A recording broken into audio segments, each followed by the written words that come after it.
What's up, guys? This is David from the North Mobile Post.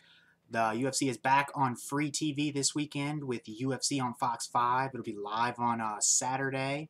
The UFC has put on another great card. There's three really good fights that are going to be on TV, so I encourage any MMA fans to check it out. Right now, I want to take a quick minute to do a little preview and some predictions for the three big fights on the card. Alright, the first fight we're going to preview is the lightweight title fight between Benson Henderson and Nate Diaz. Henderson won the title over Frankie Edgar with two very controversial, close decisions. And as you can see here, they're two similar ages. Henderson's slightly older at 29, and Nate Diaz is 27. Henderson, a much more successful record at 17-2 to Nate Diaz is only 16-7. Diaz struggled early in his career with wrestlers, which you will notice is the strength I have for Benson Henderson.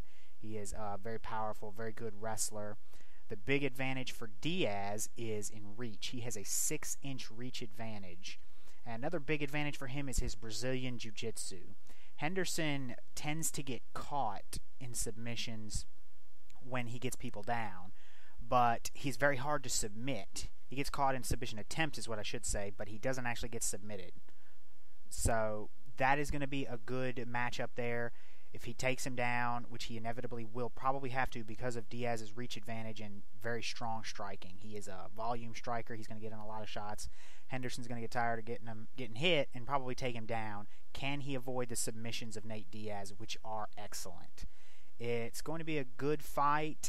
I'm picking Nate Diaz with the upset. I think Henderson's the favorite, but Diaz is on a roll. Henderson, he came off two close victories. They were over Frankie Edgar, who's one of the best fighters in the world, but I just have a feeling Diaz is going to catch him in a submission. I think he's going to hit him with the volume striking. I think Henderson's going to go for the takedown, and I think at some point Diaz is going to catch him in a submission.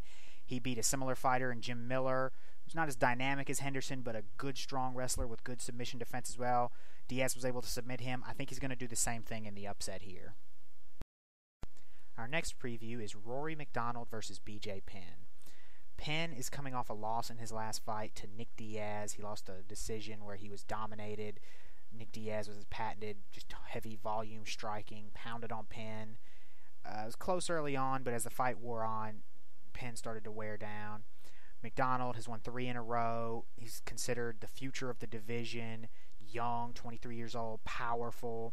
He's got a 6.5-inch reach advantage in this fight. And I think he's going to win. I'm picking MacDonald to win the fight. He's the favorite, and he trains up at TriStar with GSP. I'm expecting a very GSP-like performance. He's going to lean on Penn. He's going to take him down, and with his longer reach, he's going to pound on Penn. And while BJ Penn, as you can see, his strength is in Brazilian Jiu-Jitsu, but his Jiu-Jitsu is more of a top game. He hasn't really submitted people in the UFC from the bottom. He usually, if he gets on top of you, you're done. It is very hard to survive with BJ Penn on top of you in the UFC. But I don't think that's going to end up happening. I'd be very surprised. I expect MacDonald to come in, like I said, lean on him, wear him down. Penn is a natural lightweight. That's where he's at his strongest. But at this point in his career, he doesn't want to cut down anymore. But I just don't think he can compete against these new age welterweights who have trained in all facets of MMA. I don't think he can compete with their size. So I'm expecting either a decision or a TKO out of Rory MacDonald. Alright, the last fight I'm going to preview is Alexander Gustafsson versus Mauricio Shogun Rua.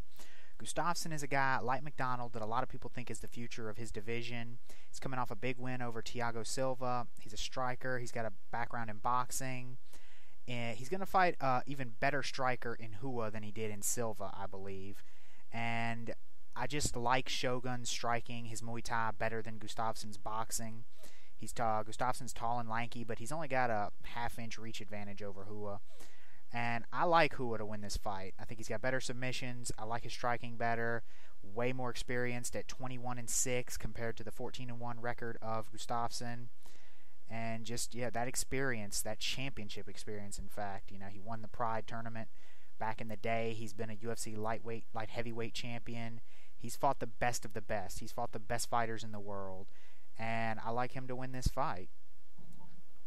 Well, those are my thoughts, but I want to know what you think. Are you excited for the fights? What are your predictions? Leave a comment or a video response, and if you like these videos, please subscribe.